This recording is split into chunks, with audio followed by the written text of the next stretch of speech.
Saudações, amigas e amigos, eu sou Ellison Silva, chego agora com a edição 118 do quarta categoria, Casa da Série D no Campeonato Brasileiro, e eu começo pedindo a vocês que sigam a gente nas redes sociais, né? A gente está no Instagram e no X, que é o antigo Twitter, o @pcategoria, siga a gente por lá, se inscreva também no nosso canal do YouTube, no quarta categoria, deixa o like nos nossos vídeos, né, nos nossos episódios, e fortaleça aí a palavra da quarta divisão nacional.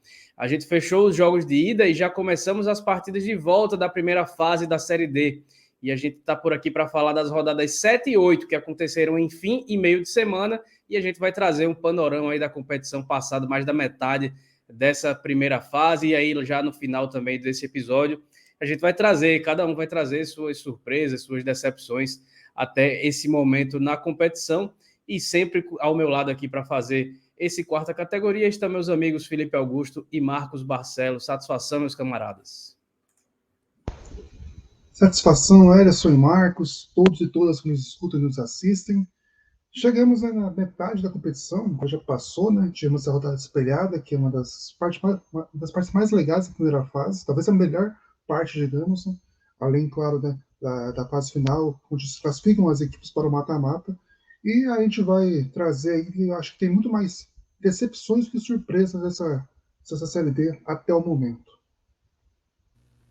Bom dia, boa tarde, boa noite, Ellison, Felipe, amigas e amigos ouvintes do quarta categoria. Essa fase de jogos espelhados, essa virada de turno, deixa um desenho melhor, né, do que tem sido essa primeira fase, do que pode ser esse fim de primeira fase, né?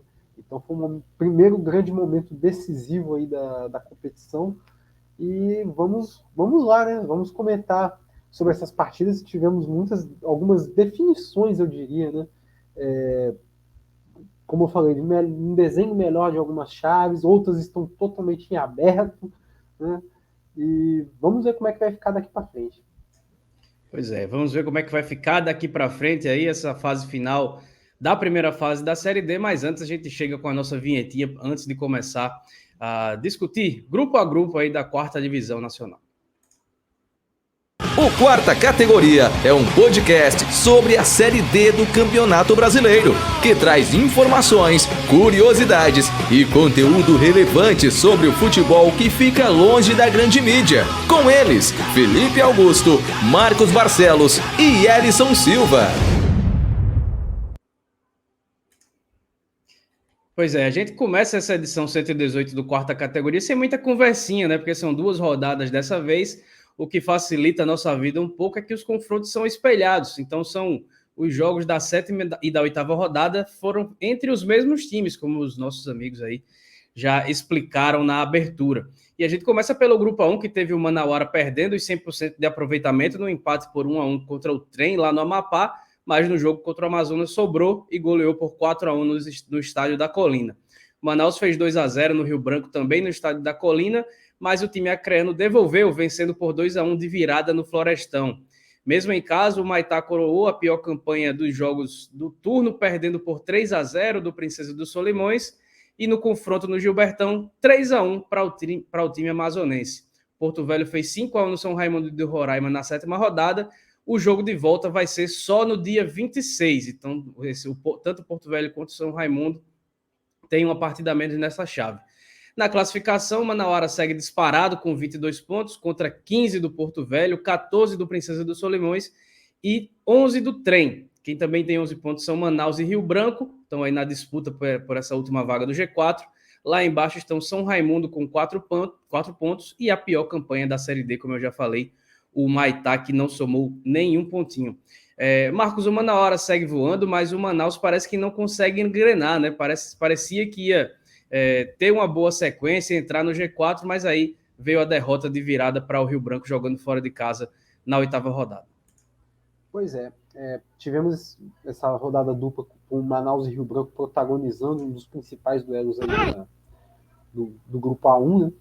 E na primeira partida o Manaus teve um amplo domínio, né? Ganhou com certa tranquilidade, né? Placar de 2-0, e parecia que ia começar a engrenar, né? Tava se recuperando daquela goleada de 4-0 para o Manauara, jogando como mandante, né? e depois engatou 2 vitórias seguidas, né? E aí pegou o Rio Branco fora, né? Dessa vez teve esse jogo de volta. E a gente tá vendo aí os lances, né, da vitória de virada do Rio Branco sobre o Manaus. Sim. E o Rio Branco é uma equipe que, embora ainda não tenha engrenado, o futebol do Acre está precisando talvez de uma campanha mais forte, uma campanha de uma equipe que possa brigar mais forte na Série D, né? Embora o Rio Branco ainda não esteja demonstrando tudo aquilo que pode demonstrar em busca de uma classificação, mas mostra que em casa é sempre muito forte, né? E consegue um resultado importante que não deixa um dos seus principais rivais dispararem, né? Não deixa nem o Manaus entrar no G4.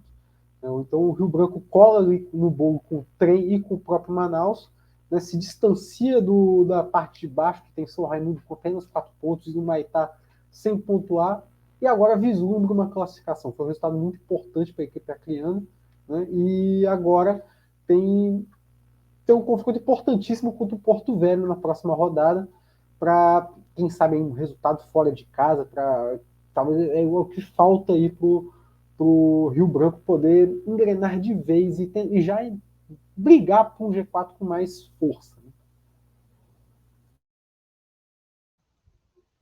Rodada espelhada, né? Eu acho que aquela questão de jogo de 6 pontos, né? São 2 jogos que valem 6 pontos, né? Obviamente, e acaba que isso tem um resultado, né?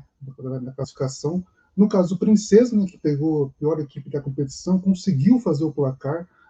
O agregado ficou 6-1, 3-1 lá no Acre e 3-0 no Amazonas. O destaque para o Jonas, né, que fez 3 gols aí nesses 2 confrontos, né?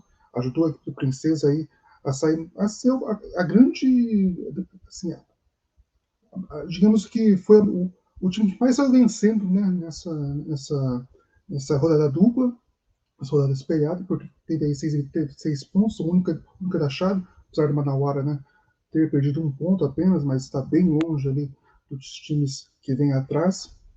E acaba que agora o Princesa conseguiu fazer valer essa força contra o Maitá, que é a pior equipe que você tem, e agora se consolida, né, no G4, apesar que abriu apenas 3 pontos, mas uma chave onde o terceiro já chegou a ter o mesmo ponto do quinto, né? Isso é uma vantagem considerável, sim. Claro que faltam ainda 6 rodadas. E no caso do Porto Velho e São Raimundo, né, que não jogaram agora a segunda partida, né? O Porto Velho fez 5-1 no São Raimundo. São Raimundo vive uma crise, né? Digamos, perdeu o título roramente após 8 anos para o Gás. Enquanto o Porto Velho vem em franca ascensão, venceu novamente o Conoliense e agora teve essa vitória aí em casa, né? Agora vai esperar até dia 26 para jogar a partida de volta com o São Raimundo, para se consolidar ainda mais. É um time que a gente apostava bem e acabou que está se confirmando. E no caso do São Raimundo, uma campanha muito ruim, muito abaixo do que a gente poderia esperar, mesmo que não brigasse por G4, mas 4 pontos apenas é algo a se lamentar demais para a equipe rorainense. O Gás que pode ser o primeiro Sampaio a ter sido campeão estadual esses dias, né? Porque no próximo fim de semana tem a final do Maranhense, o Sampaio e o Maranhão. Por falar em Maranhão, no grupo A2 a gente teve o empate entre Altos e Maranhão por 1-1 no Lindolfinho. Já no Castelão, sempre vazio, vitória do Jacaré por 2-0 fora de casa, vantagem aí dos piauienses. Jogando em casa, o Tocantinópolis fez 3-0 no Águia. Já em Marabá, empate por 0-0. Motoclube e River ficaram no 1-1 no Castelão, mas no Albertão, vitória do Motoclube por 3-1. O Cametá conseguiu sua segunda vitória na Série D, venceu o Fluminense do Piauí em casa por 1-0. Já no Lindolfinho, o Fluminense chegou a abrir 2-0, mas sofreu o empate no fim, acabou a partida empatada em 2-2. Na classificação, tudo muito embolado. O Tocantinópolis roubou a ponta da tabela do MAC e agora tem 14 pontos contra 13 do Maranhão. O Motoclube chegou também aos 13 pontos e o G4 ainda tem o Altos com 12. O River é o quinto com 11, depois vem Fluminense com 9 pontos, Cametá com 8 e o Águia com 5 pontos. Felipe, o Maranhão parece estar perdendo fôlego ou é oscilação natural de troca de treinador? Ou é também já tirando o pé pensando na final do Maranhense, que foi marcada aí para esse próximo dia 15? E aí, enquanto você fala, a gente vai ilustrando aí com os gols do Altos nessa vitória lá no Castelão. Me parece que é uma queda de rendimento, de força. Não me parece que é uma preocupação com o Rafael Maranhense, claro que tem que se preocupar, mas são 3 jogos assim, vitórias na Série D e 4 jogos, né, nas duas competições, perdeu para o Sampaio a primeira partida, e agora, né, teve um resultado fora de casa, empatou com o Altos, né, tinha expectativa aí, realmente como você citou, né, o Castelão vazio, o Maranhão não consegue se aproveitar, né, do fator de casa de uma maneira melhor, e acabou que o Altos, de novo, foi até o Maranhão conseguiu fazer 2-0, merecidamente, né, se aproveitando aí, teve eficácia para fazer os gols, e acaba que agora, né, o Maranhão tem que se preocupar, acho que não só com a Maranhense, né, mas também com a Série D, né, porque realmente a queda é muito grande, né, são 3 jogos, como eu citei, sem vitória, e perdeu a liderança, né, era algo que a rodadas passadas, se a gente falasse, né, a gente esperava que o Maranhão tivesse uma gordura em relação ao segundo colocado, e agora essa gordura acabou, inclusive perdeu a liderança para o Tocantinópolis, que acaba se dando bem e se recuperando, né? Digamos, era um time que a gente esperava tanto e agora já é o líder da chave. E aí quem se aproveita é o Tocantinópolis, né? Que consegue engatar 4 pontos aí nesses 2 confrontos contra o Águia de Marabá, né? De certa forma até obrigatório esses pontos, tendo em vista a fase do Águia de Marabá, que é terrível, né? Não lembra nem de longe últimas equipes que o Águia de Marabá montou, equipe campeã estadual, equipe que chegou na 3ª fase da Copa do Brasil, passa muito longe de ser essa equipe. E o Tocantinópolis, como eu disse, aproveitou esse mau momento do Águia e um momento de crescimento de sua própria equipe para construir essa liderança, né, da chave A2. Fez 3-0 em cima do Águia jogando em casa, né, placar com muita facilidade, né, e fora de casa arrumou um pontinho, 0-0. E o fato curioso é que o Tocantinópolis, antes dessa sequência, né, desses 3 jogos aí, só não tinha tomado gol na segunda rodada contra o Cametá, vitória por 1-0 lá na segunda rodada. De lá para cá, teve uma sequência de jogos sofrendo gols, inclusive tomando de 5 do River lá no Piauí, e agora são 3 jogos que o Tocantinópolis não sofre gols, acertou a sua defesa e vem com merecimento, liderando o grupo, né, depois dessas bobeiras do Maranhão e de seus outros rivais na chave. A gente passa agora para o grupo A3, né, que teve muita gente reagindo por lá nesse fim de semana e meio de semana com jogos aí colados e contra os mesmos adversários. O Atlético Cearense emendou 3 vitórias consecutivas na competição, já tinha vencido o Souza pela 6ª rodada no Marizão e acabou batendo o Santa Cruz de Natal 2 vezes, 2-0 no Domingão e 2-1 no Barretão, com 3 dos 4 gols da Águia sendo marcados por Arigol, ex-seleção russa, jogador bastante experiente aí, ele que é o dono do Atlético Cearense. Outra reação foi do Souza, que ganhou 2 vezes do Maracanã por 1-0 lá no estádio Prefeitão e 3-2 no Marizão, só que com muita confusão, que daqui a pouquinho eu vou mostrar lance, dar detalhes para quem está acompanhando aí pelo nosso YouTube. E aí um destaque também desse confronto foi Felipe Jacaré, que não era sequer titular antes dessas partidas e fez 3 dos 4 gols do Souza aí nessas 2 partidas. Placares iguais entre América de Natal e Iguatu, 1-0 para o Mecão na Arena das Dunas e 1-0 para o Iguatu no Morenão. O 13 fez 3-0 no Potiguar em Mossoró, com direito a um senhor golaço do Thiaguinho. E no Amigão, no esquenta para o show do Durval Leles e no Parque do Povo, né, onde já está rolando o maior São João do mundo, a gente está gravando no horário que esse jogo está chegando ao final e o 13 vai vencendo por 1-0, gol marcado, um gol contra marcado no comecinho da partida. Se mantendo esse placar, o Galo da Borborema segue na liderança com 22 pontos, seguido do Iguatu, que tem 14. Voltando sobre esse 13 aí, ele perde a melhor campanha geral que ele tinha antes, no episódio anterior, em vantagem com o Manauara, né? Agora ele tem 22 pontos e o Manauara fez mais gols com essa goleada por 4-1 lá no grupo A1. E aí, voltando ao grupo A3, né? O 13 com 22 pontos, o Iguatu é o segundo com 14, o Santa Cruz de Natal e Atlético Cearense fecham o G4 com 12 pontos. O América de Natal está fora da zona de classificação com 12 pontos. Absurdo aí o América com esse investimento, com o elenco que tem, com o treinador que tem, estar fazendo essa campanha. Quem também decepciona, mesmo com essas 2 vitórias, é o Souza, que tem 11 pontos, entrou na briga, mas é o time que se esperava mais, né? E quem não deve mais brigar por nada nessa chave são Maracanã com 5 pontos e Potiguar com 3. E aí, Marcos, enquanto a gente vê esses gols, 2 gols do Ari nessa partida de volta, né, nessa partida que foi realizada no Barretão, eles ilustram uma reação do Atlético Cearense, ou você acha que é um voo de galinha curtinho ali, uma reação que tem prazo de validade? Na verdade, é muito cedo cravar tanto um quanto o outro, né? Embora precoce, mesmo que seja um voo de galinha, ainda assim são resultados surpreendentes diante de um adversário que vinha desempenhando até um bom futebol, estava brigando ali pela vice-liderança da chave, junto com o Iguatu, com o próprio América de Natal, e o Atlético Cearense chega nesse G4 em 2 tardes abençoadas de Ari, 2 tardes, eu diria, tardes de ciel, né? Que brilhou, né, nos 2 jogos, definiu, foi super decisivo, né? Praticamente marcou os 4 gols em cima do Santa Cruz, que é uma equipe que já vinha dizendo antes, é uma equipe que precisa acertar a sua defesa, que embora jogue ofensivamente muito bem, mas é um time que se expõe bastante, tem a 2ª pior defesa do grupo, só perde para os 2 ali empatados com 14 gols, que é o Maracanã e o Potiguar de Mossoró, né? Mas do lado do Atlético Cearense, muito mérito, né? Chegar no G4, né?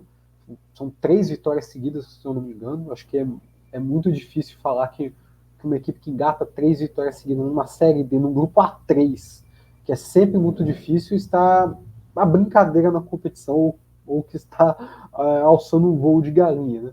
É muito difícil isso, mas também pela dificuldade que é o grupo A3, também não surpreenderia se o Atlético Cearense, que era tido ali atrás como uma equipe que nem deveria disputar, né, pela gente, também não sofra uma queda de desempenho na chave. Então, vamos ficar de olhos atentos aí ao andar da carruagem do Atlético Cearense, né? E, por outro lado, aí, falando do restante do grupo, rapidinho, né, se falassem para a gente que Iguatu, Santa Cruz de Natal e Atlético Cearense, em algum momento da chave, ocupariam o G4 juntos, né? Assim, poderiam até falar que tá louco, né? Porque não era de longe o desenho esperado para o grupo, né? Tendo visto que você tem a América de Natal com investimento muito grande, o Souza com campanhas sólidas nos últimos anos, né? Então decepcionam muito as equipes do Mercão e do Dino, né? E vem muito forte as 3, né? Iguatu, Santa Cruz de Natal e Atlético Cearense. Lembrar que a gente colocou, né, na nossa tier list tanto o Souza quanto a América Natal, quanto naquela seleta lista dos 4 que vão conseguir o acesso. E aí, por falar em Souza, a gente trouxe na 2ª rodada, se não me engano, na terceira, no jogo contra o o jogo contra o Santa Cruz de Natal, aquele pênalti fantasma, né, que só o árbitro que de lá viu. E ontem o Souza teve um gol que foi validado, que gerou muita polêmica, e aí eu acho que é uma polêmica inexistente, porque esse gol não tinha que ser validado de jeito nenhum. A gente vai colocar as imagens aí na tela, gentilmente cedidas pela TV Paraíba, aqui do estado, né? Foi o terceiro gol. O terceiro gol aconteceu aos 53 do segundo tempo, e a gente tá vendo aí o gol do Diego Ceará, né? Só que antes da finalização do Diego Ceará, o Gianotti caiu na área e a bola bateu no braço dele e quase que deslizou pelo braço todo. A bola foi quase que conduzida pelo braço, pela parte de fora do braço, no movimento da queda dele, para chegar no Diego Ceará. E foi tão claro que a arbitragem, o árbitro da partida, né, ele anulou o gol no campo.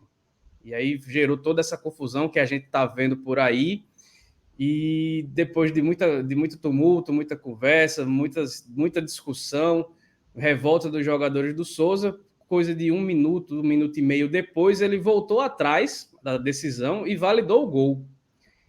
E aí acabou fazendo com que os jogadores do Maracanã se retirassem do gramado, foram para os vestiários, ficaram por lá cerca de 14 minutos, 13, 14 minutos, e depois voltaram, né, para terminar a partida. E a partida foi acabar com 81 minutos do segundo tempo. Foi um jogo que quase que não acaba.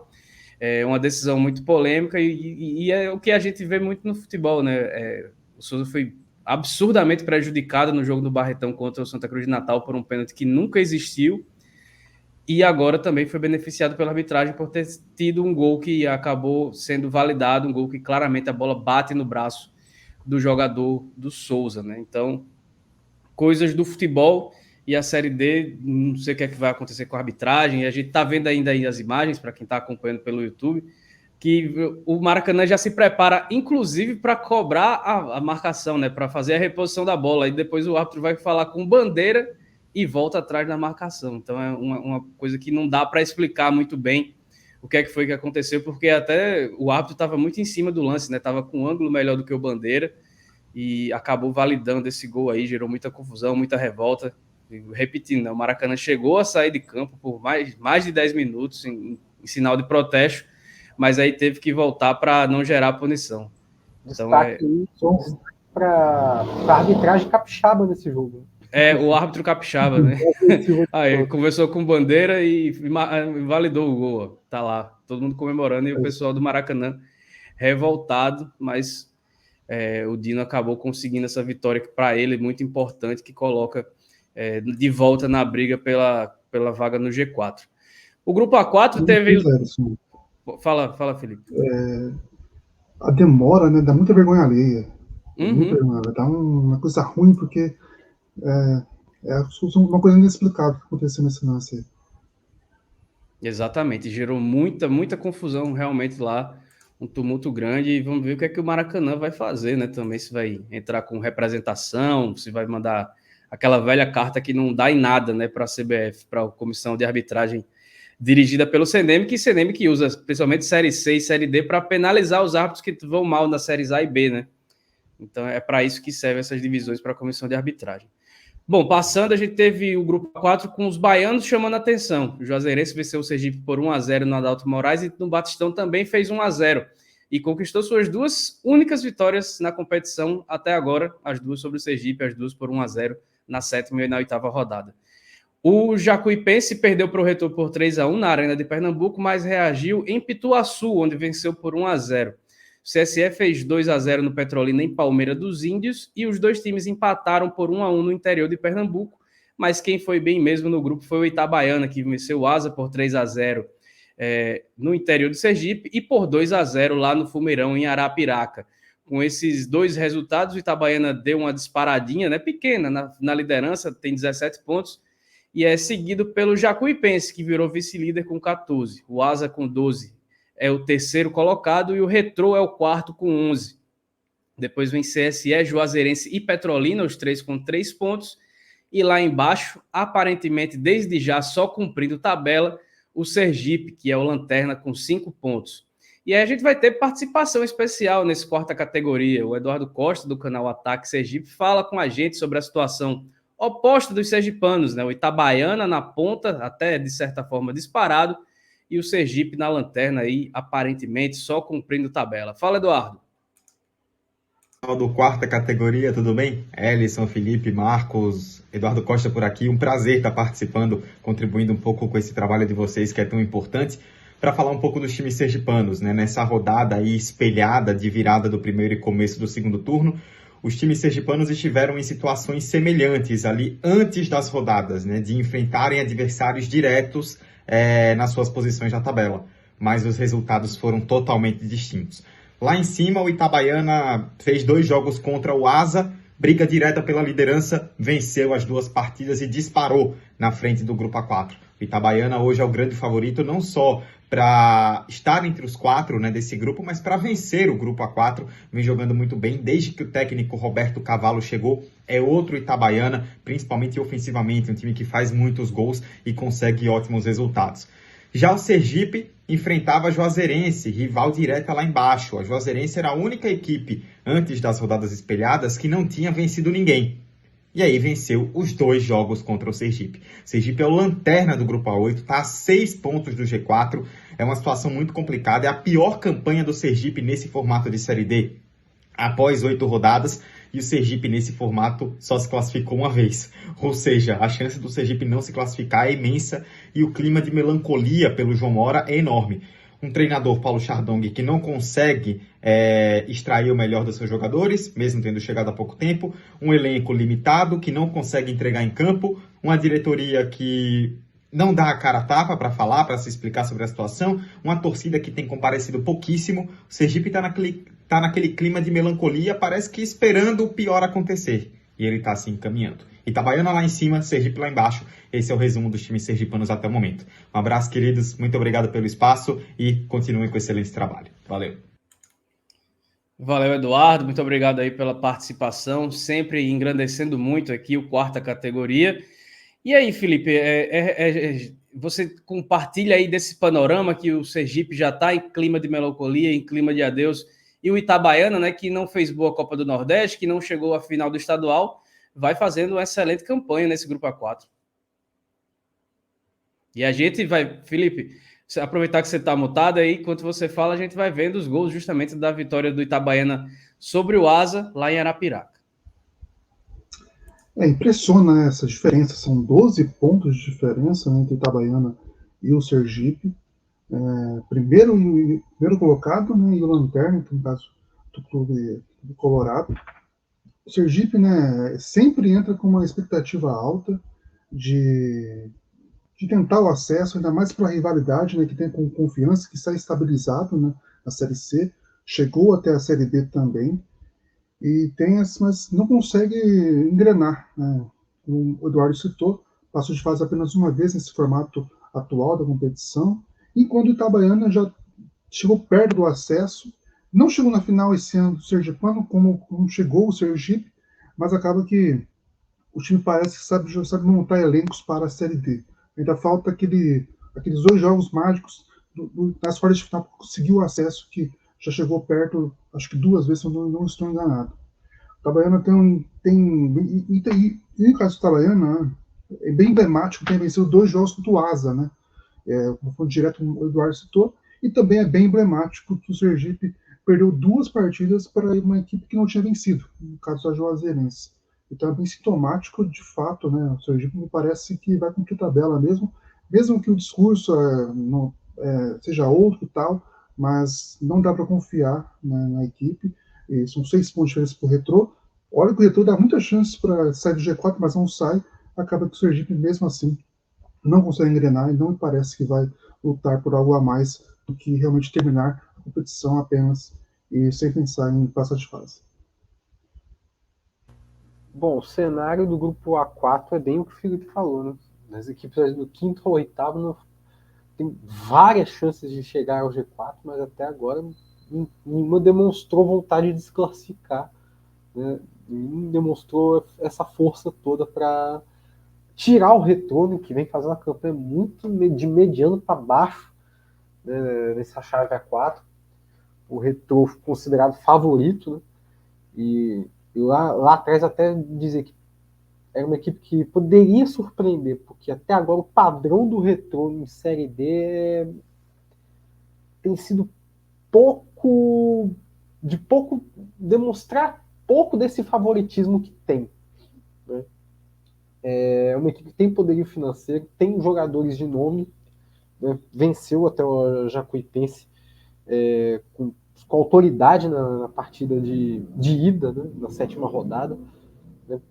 Poderia ser um momento de retomada na competição, mas logo na partida seguinte, no jogo da volta, o Jacuipense retomou o caminho da vitória, venceu por 1-0, o gol do Matheus Firmino, que tem sido um jogador muito importante para essa equipe, camisa 10, jogador que tem passagem aqui pelo futebol capixaba, por Vila Venense, Real Noroeste, inclusive em Série D, sendo importante também para o Real na Série D.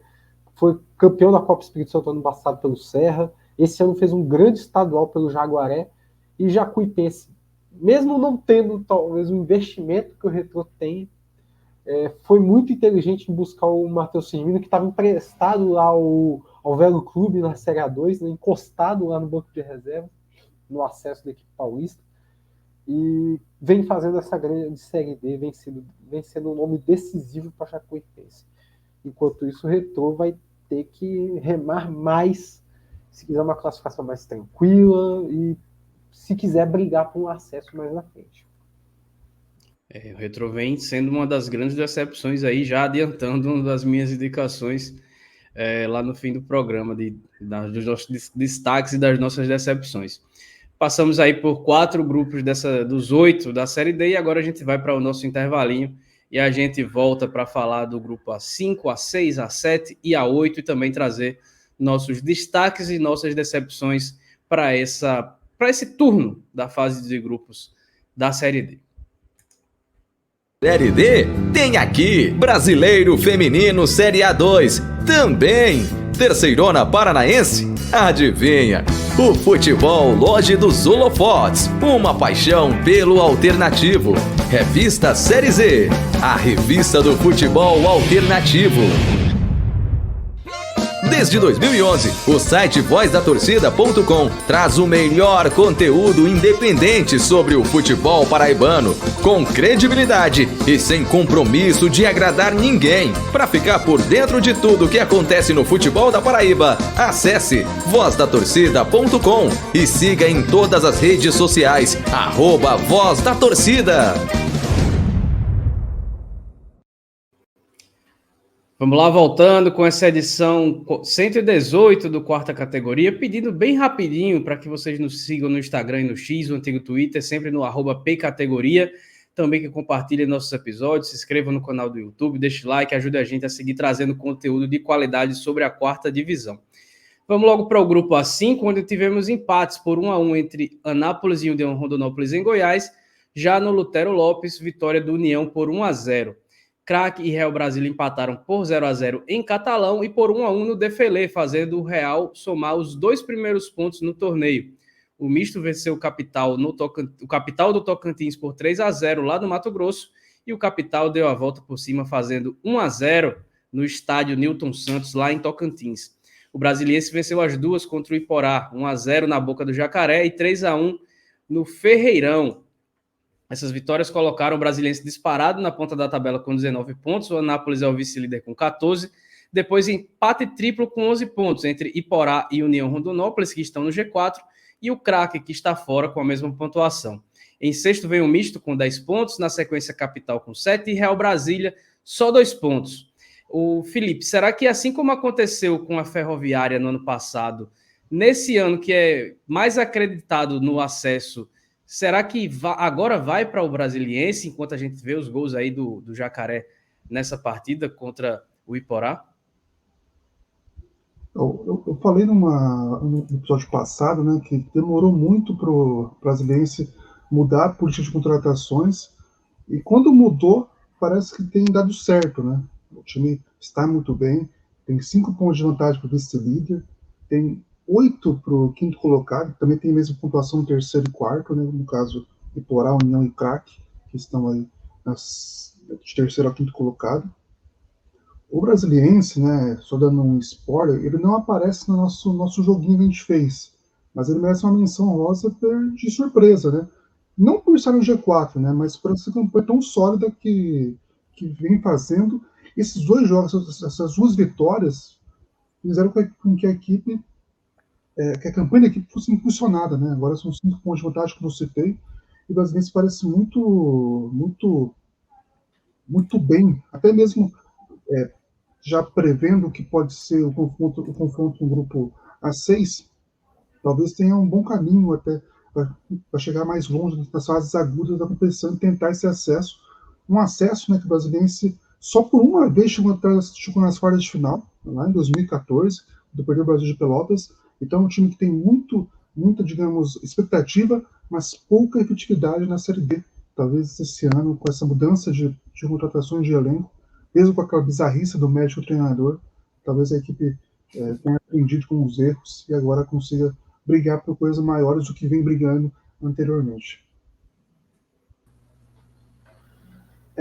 Por outro lado, né, o Anápolis vinha liderando a chave até essa rodada dupla, né, esses jogos espelhados. Teve 2 jogos dificílimos aí contra o União Rondonópolis, que vinha mal até o momento. Né? União Rondonópolis, poucos resultados positivos dentro de casa, conseguia arrancar uns pontinhos fora, mas não era o suficiente por conta de sua campanha em seus domínios, que até o momento vinha sendo fraca. Mas parece que pode ser um momento de virada de chave aí do União Rondonópolis, né? E um momento de queda aí do Anápolis, né? Tendo vista que o União Rondonópolis conseguiu arrancar um empate no final da partida contra a equipe goiana, né? Um empate 1-1 jogando fora de casa, com gols 47 minutos do Fabinho, e impedindo que seria a 4ª vitória seguida do Anápolis na competição. E jogando em seus domínios, bateu com um gol solitário, né? Por 1-0 a equipe do Anápolis. É um placar padrão para o União Rondonópolis jogando seus domínios nessa Série B. É uma equipe de poucos gols jogando dentro de casa. Mas dessa vez o que importava eram os 3 pontos e a recuperação na competição. Embora o Iporá tenha perdido 2 jogos aí para o Brasiliense, né? O time que mais cedeu, né? Mais queria sair do G4 nessa rodada dupla foi o Crack, né? Teve uma chance de encostar nos líderes, né? Teve 2 jogos contra o Real Brasília, né? E isso vindo de um empate fora de casa contra o União Rondonópolis, um resultado que foi gigante de certa forma. Porém, o Crack não conseguiu se impor diante do fraco Real Brasília, um clube em crise, um clube que não tem pago os salários dos atletas, né? Mas tropeçou 2 vezes, 2 empates, e cedeu a vaga no G4 para o União Rondonópolis. Agora a luta da equipe mato-grossense é manter, né, e deixar o Crack cada vez mais afastado desse pelotão de cima. Diga não ao Crack. No grupo A6, o Nova Iguaçu fez 1-0 no Real Noroeste no Laranjão e também 1-0 no Espírito Santo, placar favorável aos cariocas. O Audax empatou por 0-0 com o Ipatinga em casa e venceu no Ipatingão por 3-0. Primeira vitória do Audax na Série D, uma das pouquíssimas vitórias que o time do Rio de Janeiro tem na temporada. O Serra perdeu em casa para a Portuguesa do Rio por 2-1 e os 2 times empataram por 1-1 lá no Luso Brasileiro. O Itabuna fez 2-0 no Democrata, fora de casa, e no estádio de Pituaçu. O jogo aconteceu também na noite da gravação aqui dessa edição 118 do 4ª categoria. O jogo foi lá na Bahia, né? E acabou... Foi hoje o jogo? Foi sim. Vamos lá. Um empate por 1-1 em Pituaçu.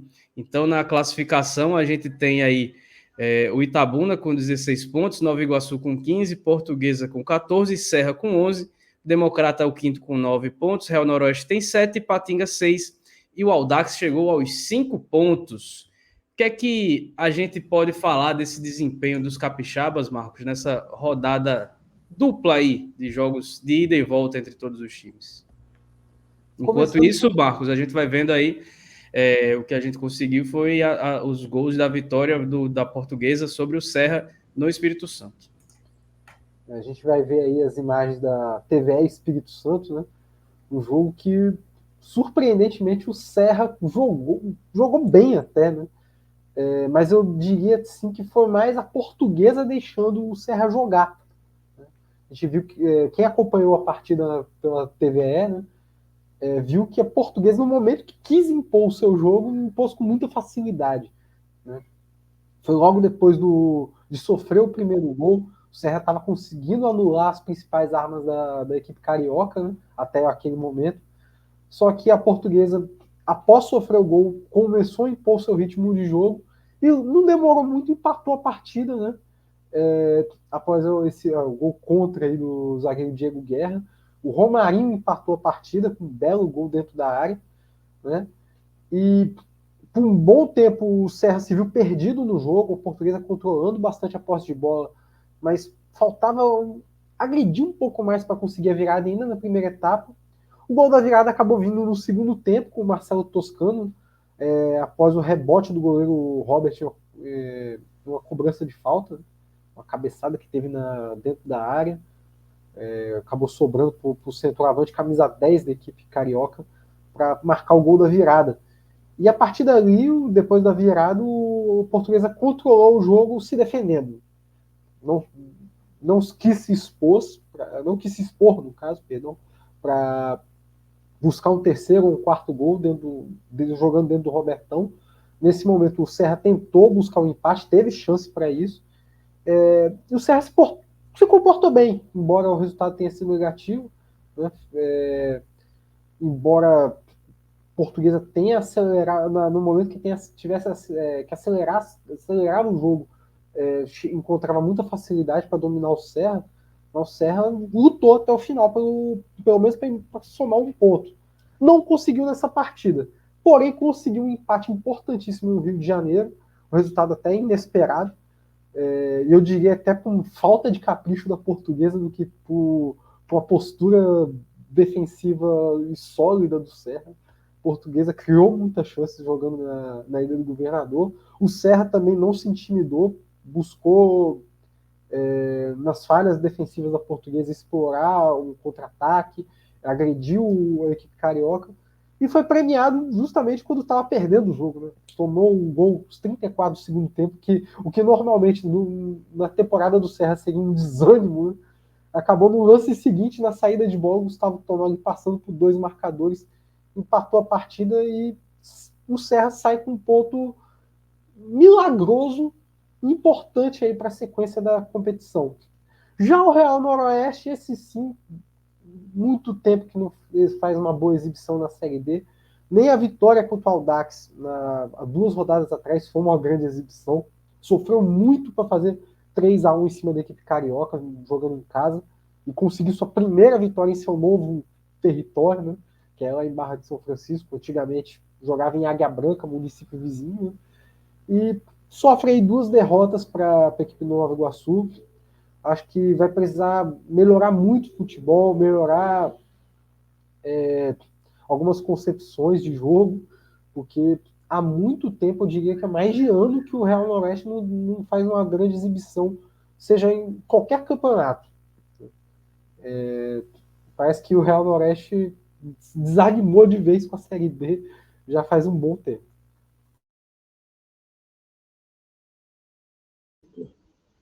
Bom, o Itabuna, né, que é uma das grandes surpresas da competição, conseguiu vencer o Democrata fora de casa.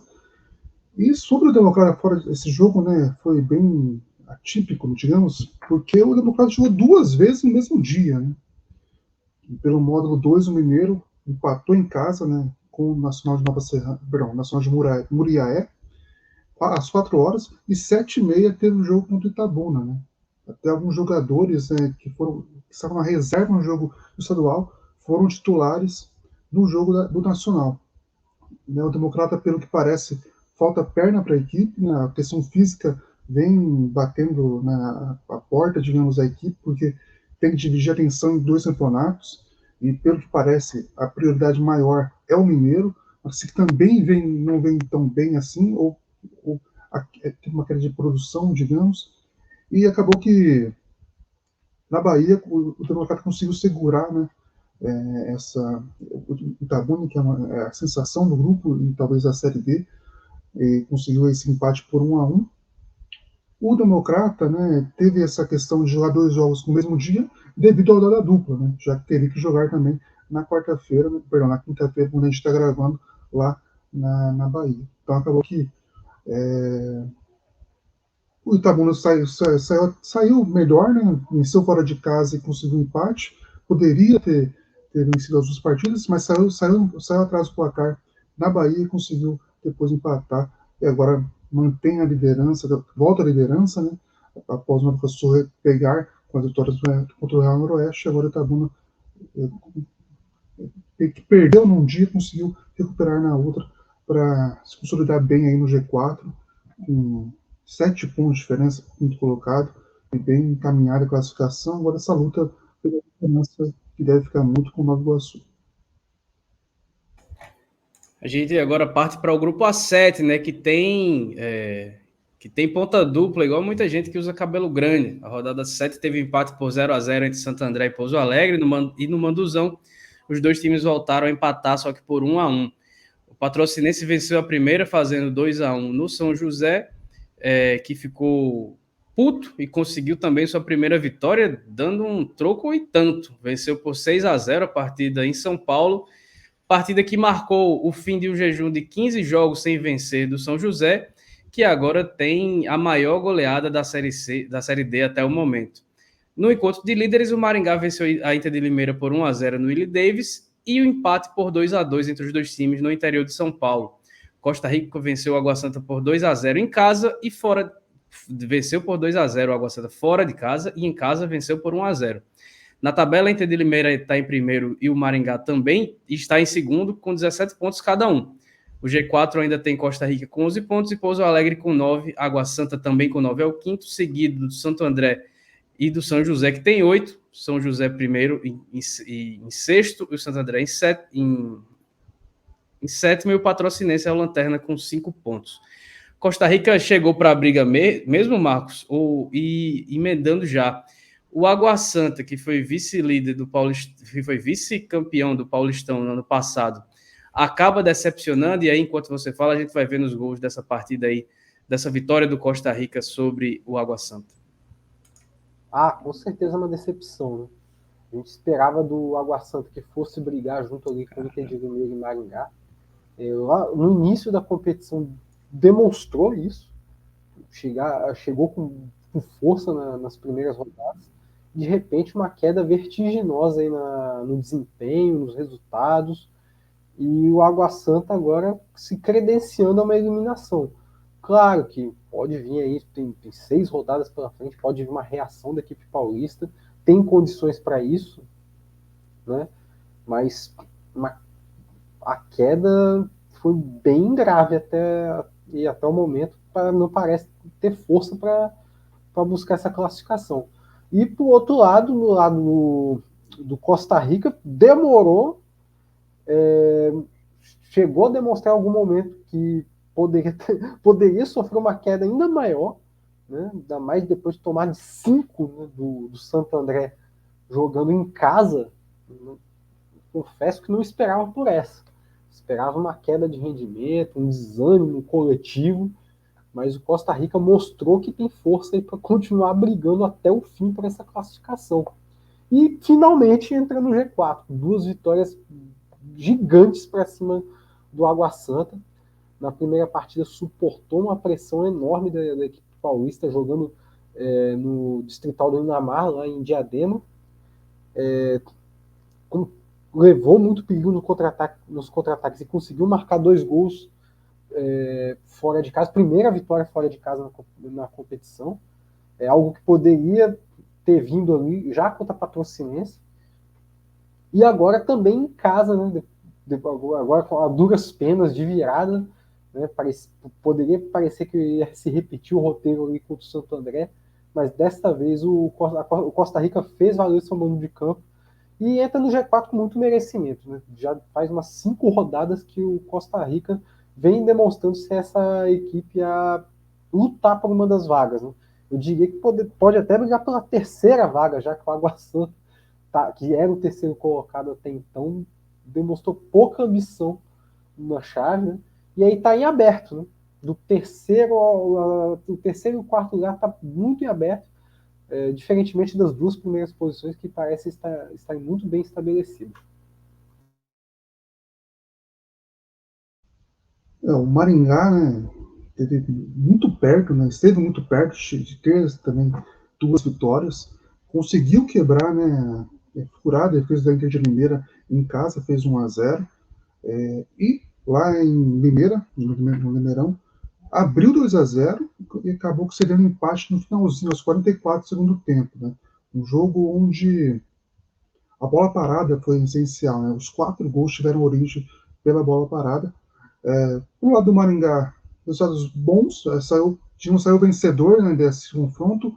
Acaba que a Inter de Limeira, pela campanha, né, pela defesa, ainda não perde a liderança, né? Ainda é a líder pelo estratégia de empate, enquanto o Maringá conseguiu empatar. São 2 equipes aí bem consolidadas que vão brigar entre si para ver quem será o líder da chave. Já é uma briga que a gente pode citar sem medo de errar, pelo menos para mim. A briga das duas equipes é outra, né? Enquanto os times de terceiro ao oitavo brigam, terceiro ao sétimo, já que o Patrocinense não está tão bem assim. Brigam pelas vagas do G4, enquanto esses dois vão brigar pela liderança. E o Maringá conseguiu aí, né, 4 pontos, né? Venceu em casa, empatou fora. Mesmo que tenha decepção pelo resultado, pelo empate, que poderia ser uma vitória, né, pela vantagem que fez, mas sai vencedor desse confronto e agora se consolida aí as duas equipes nessa briga pela liderança. Agora a gente chega do grupo A8, com os gaúchos com menos jogos disputados que os rivais ainda. O Avenida conquistou suas duas primeiras vitórias, batendo Concórdia por 2-1 fora de casa e por 1-0 no Rio Grande do Sul. Novo Hamburgo e Hercílio Luz empataram por 1-1 no Rio Grande do Sul e o Novo Hamburgo venceu fora de casa por 2-1, impondo ao Hercílio não só a primeira derrota na Série D, mas o primeiro jogo do time que não acabou empatado. Tinha empatado todos os seus 6 primeiros jogos anteriormente. O Barra perdeu para o Cianorte em casa por 2-1 e os times empataram por 1-1 no Albino Turbay. Por fim, o Brasil de Pelotas venceu o Cascavel por 1-0 no Bento Freitas e os dois times empataram por 0-0 no Estádio Olímpico Regional. E aí tem sempre essa situação do número de jogos, né, nessa tabela do grupo A8, eu vou tentar resumir aqui. A tabela tem Concórdia na liderança com 11 pontos em 7 jogos, o Cianorte tem 9 pontos em 5 jogos, o Brasil de Pelotas tem 8 pontos em 5 jogos, o Avenida fecha o G4 com 7 pontos em 4 jogos. Fora da zona de classificação estão o Barra com 7 pontos em 8 jogos, Novo Hamburgo tem 6 pontos em 4 jogos, Cascavel tem 6 pontos em 8 jogos, e o Hercílio Luz tem 6 pontos em 7 jogos. Felipe, esse grupo aí tá uma loucura completa, né? Os times que jogaram mais têm menos pontos. Tá todo mundo quase que deixando a classificação para os gaúchos por osmose, né? Porque ninguém consegue pontuar, vencer, uma coisa terrível por lá. E aí a gente vai ver o gol que deu a vitória ao Avenida, o jogo lá no Rio Grande do Sul, contra o Concórdia, enquanto você fala aí sobre essa situação do grupo lá do sul do país. O Avenida talvez tenha sido, das equipes que conquistaram 6 pontos nessa rodada espelhada, a maior surpresa, né? Acabou vencendo o Concórdia 2 vezes. O time que tem jogos aí se recuperar ainda para chegar às 8 partidas, né? Ainda vai correr esses jogos ainda vai ocorrer esses jogos no meio de semana, né? Para fechar essa conta, digamos.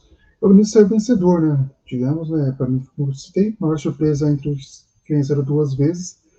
E, do outro lado, né? Se a gente vê o Cascavel tem um pior aproveitamento do grupo, né? Então, é uma lanterna. E o Cianorte, né? Que é o vice-líder, tem o melhor aproveitamento. Então, digamos, se a lógica se manter, o Cianorte consegue aí a liderança quando as rodadas se normalizarem, né? O Cianorte também foi bem, né? Conseguiu 4 pontos contra o Barra.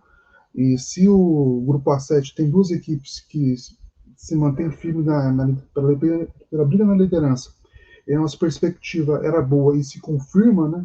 O caso de Barra e Cascavel é totalmente o contrário, né? São 2 equipes com 8 pontos, perdão, com 8 jogos, e que decepcionam, né, na competição. E só corroborar, né, essa questão essa bizarrice do Hercílio Luz, que vinha de invencibilidade com 6 empates e agora perdeu e é a lanterna da chave agora. Por outro lado, temos aí o Cascavel vivendo um momento terrível aí na Série D. O time que talvez, se eu não me engano, o único que jogou todas as partidas até o momento, junto com o Barra. E o Cascavel se encontra na 7ª posição, perdeu mais uma para o Brasil de Pelotas fora de casa, vitória magra por 1-0.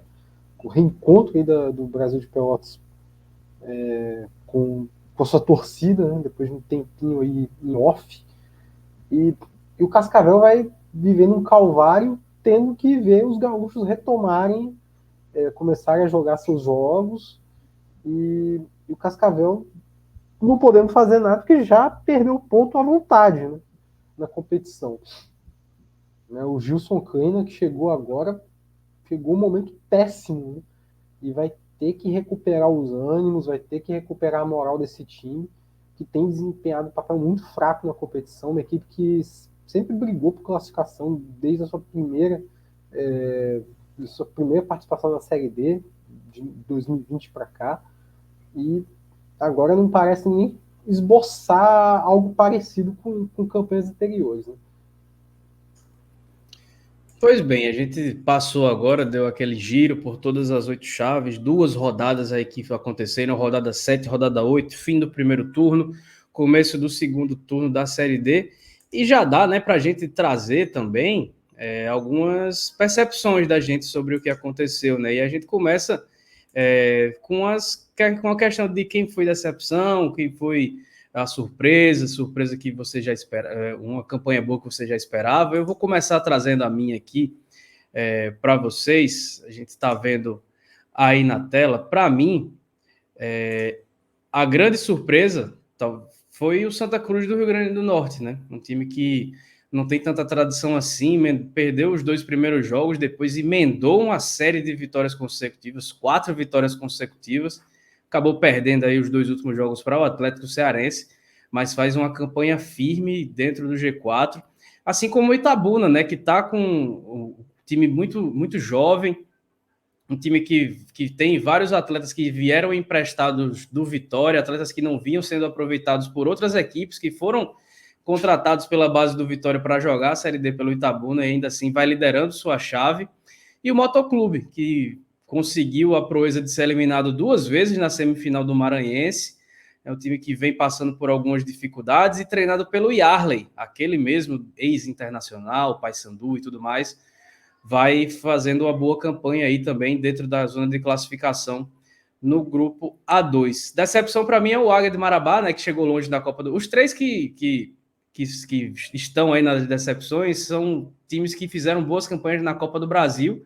Souza e América de Natal, inclusive, campeões estaduais, que vão decepcionando demais. O Souza e o América de Natal fora do G4, o Águia de Marabá na lanterna. E mesmo estando no G4, eu ainda dou um votinho extra ali para o Retrô, né, que está fazendo de tudo para ficar fora da zona de classificação. A gente esperava a boa campanha do Nova Iguaçu, né, que foi finalista do Campeonato Carioca, mesmo sofrendo a reformulação, é um time que tem uma estrutura boa para a competição. O 13 que se reformulou, mas é um clube de camisa, um clube que é muito forte jogando no Amigão e que vem conseguindo fazer uma excelente campanha, dividindo a melhor campanha da Série D com o Manauara. E aí muita gente vai achar que é uma incoerência, porque na nossa tier list a gente colocou o Manauara como nem deveria disputar a Série D, só que aí, mais uma vez, explicando para quem ainda não entendeu, a gente colocou naquela prateleira pelo discurso da diretoria de que se não subisse de divisão, o time fecharia as portas, o que, na minha visão, e compartilhada pelos meus companheiros aqui de 4ª categoria, se trata de um desrespeito a uma competição tão difícil e com tantos times aí buscando esse acesso. Esperado negativamente, Real Brasília fez um péssimo campeonato distrital, e aí você traz junto disso o Patrocinense e o Audax, né? O Audax perdeu todos os jogos do Campeonato Carioca, o Patrocinense abandonou o Campeonato Mineiro, então esses clubes aí a gente já esperava que não tivessem um bom desempenho nessa Série D do Campeonato Brasileiro. E aí, eu queria saber, Felipe, vou colocar na tela também as suas, né, suas escolhas dessas categorias, e aí você explica aí pra gente também. Vamos lá. Bom, surpresa, né? Acho que o Itabuna, como eu citei lá atrás, para mim, a grande surpresa da competição. Talvez a questão da base do Vitória, né, que é uma tradição, que é forte e tal, diminua um pouco disso, porque o Jacuipense, né, de fato, o Jacuipense, não esperava muita coisa, é uma equipe que a gente esperava muito lá atrás, né, em outras edições, e não engrenava, e acabou que agora faz uma boa participação, assim como o Iporá também, né? O Iporá também, que a gente tinha uma perspectiva péssima de estar talvez ao lado do Real Brasília, né, nessa situação aí de ter poucos pontos, e o time está no G4, né? Perdeu 2 jogos agora para o Brasiliense, mas estar no G4 já é uma grande surpresa para a equipe, né? Em decepção, eu acabei não colocando o América, o Souza e o Retrô, por eles estarem vivos, né, na questão de tentar a classificação. Algo que eu não vejo com a Águia de Marabá, Cascavel e o Sergipe, né? 3 equipes com potencial para passar de fase, mas que decepcionam muito, estão lá embaixo na tabela, tem os piores aproveitamentos dos grupos, né, e acabam que coloquei nessa faixa. Nos tendo a 7, né, Maringá e Inter de Limeira tinham boas perspectivas, né, na competição, confirmam isso, então para mim eu coloquei como esperado positivamente, assim como o 13, que conhece bem a competição, montou um bom elenco, reformulou bem o elenco, né, contratou o Arce Pernambucano, o Thiaguinho, que vem sendo destaque da competição, e o Esperado Negativamente é igual ao Ellison, né, são 3 equipes aí que a gente não esperava muita coisa, e isso se confirmou, né. Talvez o Real Brasília é uma incógnita, porque tinham poucas informações, mas acabou que em campo demonstrou que essa incógnita era mais pessimista, era mais ruim do que boa, dizer, totalmente ruim, nada boa. Para os e o Audax tiveram estaduais bizarros, né, por diferentes razões, e agora, né, confirmam isso também na Série D, apesar do Audax ter conseguido fazer um 3-0 inesperado no Ipatinga nessa rodada esperada. E Marcos, vou trazer agora para você, né? Para você trazer aí suas impressões, suas primeiras impressões aí dessa primeira fase, né, da Série D do Campeonato Brasileiro. Vamos lá. Começar pela surpresa, né? Assim como vocês. Não dá para me dizer, enquanto torcedor do futebol capixaba, torcedor do Serra Futebol Clube, que eu não estou surpreso. É óbvio que eu estou surpreso com a campanha do time. Quem acompanhou o estadual deste ano, um time apático, um time que se desanimava muito fácil nas partidas. Chegar e já terminar o primeiro turno no G4, né, conseguir arrancar pontos da Portuguesa dentro do Rio de Janeiro, né, não deixa de ser impressionante a campanha até então. O Serra, para mim, já fez mais do que o esperado na competição, né?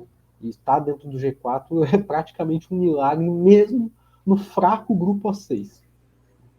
Todo mundo sabe que é um grupo que tem cariocas, tem mineiros, e tem uma equipe baiana no meio, e a gente sabe que perante esses 3 estados, o Espírito Santo tem pouquíssima tradição futebolística, e mesmo diante de vários rebaixados em estaduais, se você é um rebaixado do Capixabão, a expectativa é muito menor. E estar no G4 é, como eu disse, milagre. O Costa Rica, por sua vez, é um time que também não fez uma boa temporada no Campeonato Sul-Mato-Grossense, bem abaixo do esperado, e caiu numa chave que é economicamente muito forte, com equipes paulistas e paranaenses, e também tendo a presença de 2 mineiros, sendo o Patrocinense, que está embaixo, e do outro lado também tem o Pouso Alegre, que é uma equipe que vem da Série C, né? Então, ano passado a gente viu o Operário disputando nessa chave, né, indo muito mal, e esperava-se uma campanha semelhante, e Costa Rica está brigando, tirando forças para brigar por classificação, e agora ocupa o 3º lugar do grupo com muito mérito. E também, de certa forma, com muita surpresa também. Esperava por isso. E o Atlético Cearense assumiu uma vaga no G4, né, nessas 2 partidas aí, né, de virada de turno. É surpreendente tendo em vista o patamar que estava antes da competição, que a gente não tinha notícia nenhuma do que seria do Atlético Cearense. É uma equipe que gera essa incógnita já desde a temporada passada. Esse ano vinha com uma expectativa ainda pior, tendo em vista que foi rebaixado no seu estadual, mas vem brigando aí por classificação e agora também ocupa o G4. Minha escolha por surpresa está mais nisso, né, que não esperava nem brigar e está de alguma forma ali no meio do bolo da briga por a classificação. Decepção para a Águia, América e Souza, também, não só por investimento, mas sim por elencos recentes, né, por campanhas recentes feitas por essas 3 equipes. E aí eu botei o Barra como uma menção honrosa, porque no início da competição se esperava muito pelo investimento que a equipe catarinense trouxe para essa temporada, semifinalista do estadual, né, e até agora muito pouco, principalmente nos jogos em casa. Apresentou um pouco repertório para brigar por classificação, embora ainda tenha chance. Esperado positivamente, eu escolhi Itabaiana, 13 e Maringá. Primeiro, porque são 3 equipes que sempre entram vislumbrando algo. O Itabaiana tem um histórico muito bom de Série B, embora ainda não tenha conquistado tão sonhado acesso, mas é uma equipe que sempre chega nas cabeças, sempre chega forte no mata-mata, então se esperava que esse ano fizesse algo semelhante. O 13, como o Ellison bem falou, passou por uma reformulação e vem muito forte para a competição, inclusive com nomes tradicionais aí da Série D, atletas que conquistaram acesso, como o Wallace Pernambucano. O Maringá, já desde a temporada passada, vem mostrando muita força e se esperava que chegasse neste patamar no grupo. E esperado negativamente, os 3 que a gente já falou aqui, né, são 3 equipes que apresentaram pouquíssima. São 3 equipes que apresentaram pouquíssimo futebol na temporada. Real Brasília muito mal no Campeonato Brasiliense. Patrocinense desistindo da luta para se manter na primeira divisão do estadual. E o Audax, que até então vinha com nenhuma vitória na temporada, conseguiu vencer na Série A2 do Rio e agora consegue sua primeira vitória em competição nacional. Pode ser que seja uma virada de chave para a equipe carioca, mas até então de nada se esperava dessas equipes e nada elas estão entregando até o momento. Pois bem, então a gente vai encerrando agora com as nossas análises, né, do primeiro turno, né, do turno da Série D do Campeonato Brasileiro, essa edição 118 do quarta categoria, agradecendo a todo mundo que acompanhou a gente, e aí no começo da próxima semana a gente chega falando aí da 9ª rodada e também do que vai acontecer nesse fim de semana de Série D do Campeonato Brasileiro. Valeu, Marcos, valeu, Felipe, um abraço para todo mundo e até semana que vem.